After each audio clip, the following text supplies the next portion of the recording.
की सूची में 33% का दिया हुआ है। चलिए इसका विश्लेषण कर देते हैं कि ब्राह्मणों को जो उन्होंने 33% दिया हुआ है उससे उनको लाभ क्या है। अभी उन्होंने उत्तर प्रदेश की कांस्टेबल भर्ती की थी। कांस्टेबल भर्ती में पूरे के पूरे जनरल करी, इसमें उन्होंने मुस्लिम कैंडिडेट हटाए जाए तो कुल मिलाकर 3325 होते हैं। यानी इस 3325 में ब्राह्मण भी आ रहे हैं, क्षत्रिय भी आ रहे हैं और वैश्य भी आ रहे हैं। अब आइए परसेंटेज की बात करें तो लठैतों को 92% के करीब जो है उनको नौकरी मिल चुकी है। ब्राह्मणों का परसेंटेज निकालेंगे तो 0.85 आता है। यानी 100 में 0.85% नौकरी आपने दी, और अगर उनकी आबादी ही निकाली जाए तो उत्तर प्रदेश में 18% आबादी होती है ब्राह्मणों की। ये तो कहते हैं आंकड़े। तो जो 33% का झुंझुना भारतीय जनता पार्टी की योगी आदित्यनाथ की सरकार पीट रही है कि 33% भारतीय जनता पार्टी के ब्राह्मण जिलाध्यक्ष हमने बनाए हैं, तो नौकरी उनका प्रतिशत तो तुमने 0.85% कर दिया है ना भैया। यानी कि तुम बिछाओगे दरी और वो करेंगे नौकरी। तो कुल मिलाकर के भारतीय जनता पार्टी की योगी आदित्यनाथ की सरकार ने झुंझुना जो बजा रही है उससे ब्राह्मण समुदाय को देखना चाहिए कि नौकरी में आपको कितने प्रतिशत और आपका जो पूरा रेशियो है उसमें कितने प्रतिशत आपको नौकरी मिल रही है। 18% की आपकी आबादी के सापेक्ष नौकरी में 0.85% आप होते हैं। आंकड़े में लठैत बैठते हैं 92%, और आपको कहाँ नौकरी मिल रही है 0.85%। तो कुल मिलाकर के जो झुंझुना भारतीय जनता पार्टी की योगी आदित्यनाथ की सरकार पीट रही है उससे ब्राह्मण समुदाय को सावधान होना चाहिए। अगर आप दरी बिछाते रहोगे, आज जिलाध्यक्ष रहोगे, 5 साल बाद आप हट जाओगे, किसी दूसरी बिरादरी का बना दिया जाएगा। इसलिए यह देख लेना कि आप देखिए आपकी नौकरी में कितना प्रतिशत दे रही है भारतीय जनता पार्टी की योगी आदित्यनाथ की सरकार। रही बात हिंदुत्व के मुद्दे पर, अभी दिल्ली में ही उन्होंने एक मंदिर तोड़ दिया। इसका वीडियो बगल में चल रहा है, आप भी देख लीजिए। दूसरी चीज यह है कि अभी मुजफ्फरनगर बिहार में ही एक मस्जिद रेलवे ट्रैक के सीधे ऊपर बनी हुई है, उसको तोड़ने के बजाय एक मंदिर जो एकदम किनारे है, लगभग 100 से अधिक साल से अधिक बताया जा रहा है, उसको तोड़ दिया है। वेल वेरीफाइड है, लोगों ने इस पर आंदोलन भी किया है। यह भारतीय जनता पार्टी की योगी आदित्यनाथ की सरकार के हिंदुत्व मॉडल की समीक्षा है। इसके अलावा अगर आपको बताना चाहूंगा कि अभी अभी नंद किशोर गुर्जर का मामला ठंडा भी नहीं पड़ा हुआ है। नंद किशोर गुर्जर राम कथा के बाद सिर पर रामचरितमानस रख करके और एक कलश रख करके कलश यात्रा निकाल रहे थे, जिसना के साथ साथ वीडियो भी संलग्न है। हजारों की संख्या में महिलाएं थी। जो आरोप लगाया जा रहा है नंद किशोर गुर्जर द्वारा, उन आरोपों को भी आप देखेंगे तो आप पाएंगे कि उनका कुर्ता तक फट गया, कैसे फट गया, खुद नंद किशोर गुर्जर की जुबानी आप सुनिए, जो कि वीडियो आपको संलग्न कर दिया जा रहा है। साइड में चल रहा है, इस पूरे जो है आपको बाइट के बाद आपको पूरी उनकी बाइट दिखाएंगे, उनका प्रेस कॉन्फ्रेंस भी दिखाएंगे कैसे उनके साथ घटना घटी। इसके अलावा यही नंद किशोर गुर्जर विधायक हैं जो 28 तारीख को कहने वाले हैं कि अगर मेरे साथ न्याय नहीं होता है तो वह उसी फटे हुए कुर्ते में विधानसभा में प्रवेश करेंगे। अब देखना यह होगा कि गुर्जर अपनी बात पर कायम रहते हैं या नहीं रहते हैं, या भारतीय जनता पार्टी का आंतरिक मामला हो सकता है। लेकिन जो सार्वजनिक बातें डोमेन में है वो यही है कि भारतीय जनता पार्टी का हिंदुत्व अब खोखला हो चुका है।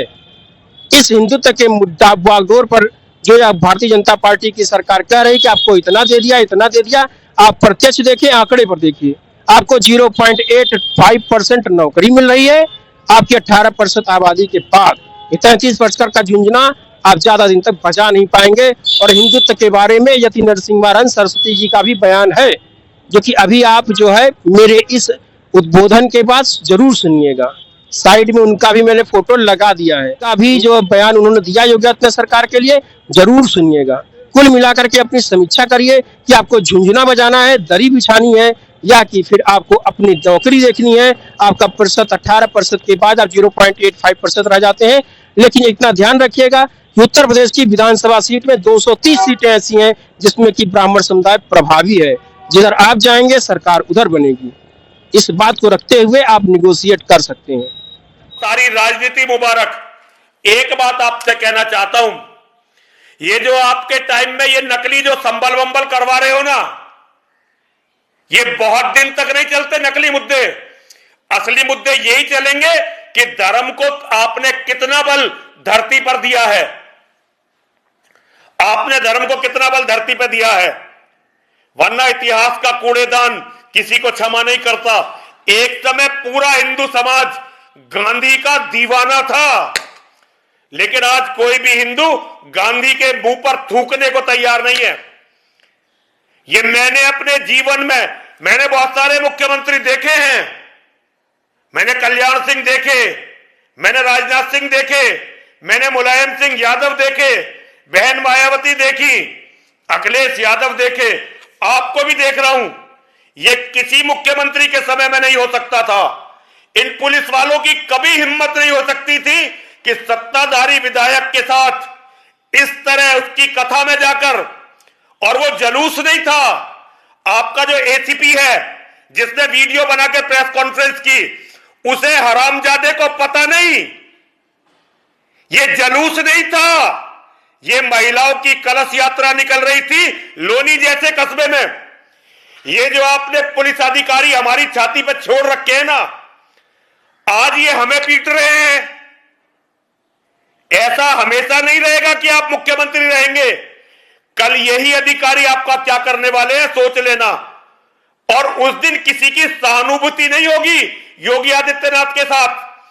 कोई नरसिंहानंद आपके लिए रेल रोकने नहीं खड़ा होगा, कोई नरसिंहानंद आपके लिए रेलवे स्टेशन पर नहीं पहुंचेगा, कोई नरसिंहानंद आपके लिए कलेक्ट्रेट पर अनशन नहीं करने वाला होगा, क्योंकि हम सबको तो आप मरवा चुके होंगे। इन दो दो कौड़ी शराबियों के हाथ में आपके टाइम में पुलिस जितनी भ्रष्ट हुई, अधिकारियों ने जितना हिंदुओं का दमन किया हर तरह से, इतना कभी किसी सरकार में नहीं हुआ, कभी किसी सरकार में नहीं हुआ। आप क्या करोगे क्या ये आपकी मर्जी है, लेकिन अब अजय मिश्र कोई नहीं है। बसपा की शासन में एक कथा शुरू हुई थी, अधिकारी फूल बरसाते थे, जनता फूल बरसाती थी। समाजवादी पार्टी के शासन में होती रही, भाजपा के शासन में कल के घटना के होने से पहले होती रही। कल आपने देखा होगा सिख भाइयों ने, मुसलमानों ने बहुत भारी संख्या में, ईसाई ने, जैन ने और सनातन धर्म के लोगों ने सारी बहनों पर फूल बरसाए। 11,000 कलश मंगाए थे, 11,000 कलश कम पड़े, उससे ज़्यादा पहले हमारे पास वहाँ पहुँची। और भाई लोग थे, ऐसा भव्य आयोजन था। भगवान श्री राम का मंदिर बनने के बाद लोगों में एक उत्साह था और इतना जनसैलाब उमड़ा। उसके बाद पुलिस ने वहाँ रात को जेसीबी ले जाकर के गेट को गिराने की कोशिश की। मैंने बात की, लेकिन उन्होंने कहा कि नहीं, पता नहीं होने देंगे। हमने कहा भाई क्यों, तो हमेशा होती है, तो पहली बार तो हो नहीं रही, पहले से परंपरा है, पूरी दुनिया जानती है, आप लोग सारे लोग जानते हो। मैं हर साल कथा कराता हूँ, हर साल कराता हूँ कि नहीं। लेकिन अब ये जिस तरह से इन्होंने किया कि भाई, जब मुझे पता चला एक IPS अधिकारी ने लखनऊ से शासन से मुझे बताया कि चीफ सेक्रेटरी उत्तर प्रदेश और यहाँ कुछ अधिकारी साजिश कर रहे हैं, आपको शायद अंदाजा नहीं है, आपको कथा कर रहे हैं। मैंने यहाँ कर रहे हैं, बोले उनका ये कहना है कि अनुमति लेंगे नहीं और टकराव करेंगे और वहाँ पुलिस से भिड़ेंगे, लाठीचार्ज होगा, पुलिस को गोली चलाने का आदेश दिया जाएगा और उसमें विधायक की हत्या कर दी जाएगी। ये पूरा कोई मतलब नहीं था किसी बात से। 4 और भी दौनी में राम कथा चल रही है, जिनमें 2 में तो मैं खुद गया हूँ। कलश यात्रा में किसी की अनुमति आज तक ली नहीं गई। सब लोग पूजा पाठ करते हैं, महिलाएं बहनें कलश लेके निकलती हैं। दौनी में किसी की हिम्मत नहीं है कि कहीं दंगा कर दे, किसी को बहन बेटी को कुछ कह दे। और वहाँ का माहौल भी ऐसा है कि वहाँ चाहे भले ही मुस्लिम समाज की आबादी लगभग बराबर है, 6 लाख के लगभग आबादी है, लेकिन वहाँ कभी इस तरह की घटना बहन बेटी के मामले में नहीं हुई। सरकार आने के बाद और बल मिला। तो जब मुझे लगा कि ये सब घटना है, हो सकता है जो अधिकारी बता रहे ठीक कह रहे हैं, तो हमने ACP को ये हमने दिया लेटर। वो कह रहे कोई आवेदन नहीं दिया है। ये आवेदन, ये रिसीव कॉपी है, कोई ऐसा नहीं है। 20 से कथा उससे पहली डेट में ये आवेदन दिया और SDM का बयान दिया गया, अखबारों में पढ़ा होगा। SDM ने कहा भी है कि हमने पुलिस को बोल दिया है, लेकिन वो आमदा से केवल अनुमति ली नहीं जाती, पहले क्लियर हो, परंपरागत है वो। लेकिन फिर भी मैंने अनुमति ली। उसके बाद रामचरितमानस को रोका गया, रोकने की कोशिश की, मैं निकला, मैंने रिक्वेस्ट की पुलिस से, वहाँ से कैसे निकले, आगे आके पुलिस ने पूरा घेर लिया, बहनों के साथ बदतमीजी की। और इस हद तक बदतमीजी की, कई के कलश गिर गए, खंडित हो गए और रामचरित मानस ना गिरे। मुझे चारों तरफ से घेर लिया, आपने फोटो देखा होगा। कुछ हमारे पत्रकार बंधु चला रहे हैं कि हमने धमकी दी है। मेरा हाथ जोड़ के निवेदन है, मैं बहुत खराब बात कहने जा रहा हूँ जो होगा, क्योंकि मुझे पता है कि सरकार मेरी हत्या कराएगी। क्योंकि मेरे बाद आप लोग याद करेंगे, यहाँ गाजियाबाद में कौन ऐसा पत्रकार है अगर सही बात उठाता जेल में गया, मुकदमा लिखा गया। आपके जो ऊपर बैठे जो मीडिया हाउस के चेयरमैन MD हैं, क्या वो जो यहाँ आप लोग जो काम कर रहे हो फील्ड में उसका रिस्क लेकर के, क्या उन्हें ये दिखता नहीं कि आपके ऊपर मुकदमे लिखे जा रहे हैं पत्रकारों पे, और उसके बाद सच्चाई नहीं दिखा सकते आप लोग? ये बताइए, जब मैंने अनुमति भी दी है, कौन सा बताइए कमिश्नर के घर के बराबर में डकैती दिन में होगी?